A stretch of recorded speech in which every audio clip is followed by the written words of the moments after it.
नमस्कार। कांग्रेस ने शुक्रवार यानी 23 फरवरी को भारतीय जनता पार्टी यानी भाजपा पर आरोप लगाया कि वह केंद्रीय जांच ब्यूरो सीबीआई, प्रवर्तन निदेशालय ईडी और आयकर आईटी विभाग सहित केंद्रीय जांच एजेंसियों का इस्तेमाल निजी कंपनियों को पार्टी फंड में दान करने हेतु मजबूर करने के लिए एक डराने वाला उपकरण के रूप में कार्य कर रही है।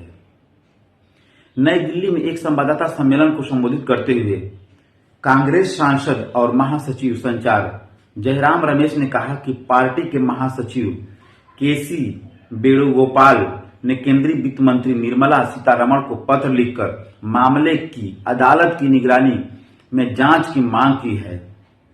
द न्यूज मिंट और न्यूज लॉन्ड्री की हालिया रिपोर्ट, जिसमें पाया गया कि ईडी और आईटी जांच का सामना कर रही 30 कंपनियों ने पिछले 5 वर्षों में भाजपा को 335 करोड़ रुपए का दान दिया है, का हवाला देते हुए रमेश ने कहा कि यह हफ्ता वसूली का स्पष्ट मामला है।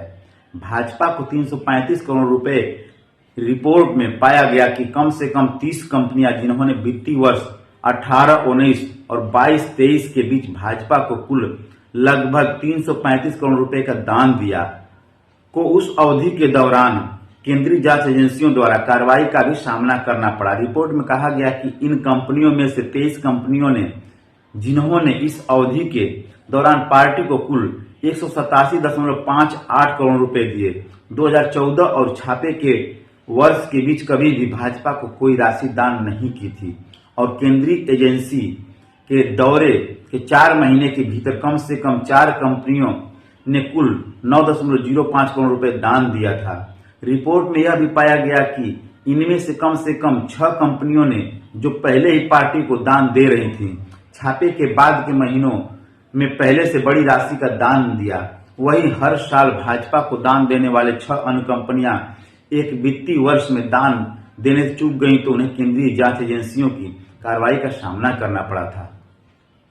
रिपोर्ट में कहा गया है कि कम से कम 3 भाजपा दानदाताओं को 30 की सूची का हिस्सा नहीं है, पर केंद्र सरकार को अनुचित लाभ प्राप्त करने का आरोप रहे हैं। इसी अवधि के दौरान इन 32 कंपनियों में से केवल 3 ने कांग्रेस को दान दिया। जयराम रमेश ने कहा कि यह हफ्ता वसूली का स्पष्ट मामला है और कुछ नहीं। उन्होंने कहा, इन कंपनियों से दान लेने के लिए सीबीआई, ईडी और आईटी के माध्यम से धमकी देना दर्शाता है कि उद्देश्य हफ्ता वसूली था। हमारे महासचिव ने इस पर वित्त मंत्री को पत्र लिखा है। ऐसा पहले कभी नहीं हुआ कि निजी कंपनियों से सिर्फ राजनीतिक चंदा लेने के लिए उन्हें जांच एजेंसियों की कार्रवाई का सामना करना पड़ा हो। संदिग्ध कंपनियां सीतारमण के लिखे पत्र में वेणुगोपाल ने कहा कि पार्टी यह आरोप नहीं लगा रही है कि दर्ज किए गए मामले या जांच एजेंसियों द्वारा की गई कार्रवाई अवैध है, लेकिन यह एक जांच की मांग करता है कि ये संदिग्ध कंपनियां जिनके खिलाफ ईडी के मामले हैं, वे ईडी की जांच के बावजूद सत्तारूढ़ दल भाजपा को दान क्यों दे रही हैं। क्या यह महज एक संयोग है कि ईडी की कार्रवाई के बाद भाजपा को चंदा दे रहे हैं? वेणुगोपाल ने कहा कि जबकि सुप्रीम कोर्ट ने पहले ही चुनावी बांड योजना को असंवैधानिक घोषित कर दिया है, वित्त मंत्रालय को भाजपा की तिजोरी को भरने में अपनाए गए कदाचारों के लिए जवाबदेह बनाया जाना चाहिए। पत्र में वेणुगोपाल ने पूछा है कि क्या भाजपा के वित्त पर श्वेत पत्र लाया जाएगा, न केवल उनके स्रोतों बल्कि इस पर भी कि कैसे कारपोरेट कंपनियों को जांच एजेंसियों का दुरुपयोग करके दान देने के लिए मजबूर किया गया। पत्र में कहा गया है कि अगर आपके पास छिपाने के लिए कुछ नहीं है तो क्या आप उन घटनाओं के घटनाक्रम पर बिंदुवार खंडन प्रस्तुत करने को तैयार हैं जिनके कारण भाजपा का खजाना भर गया।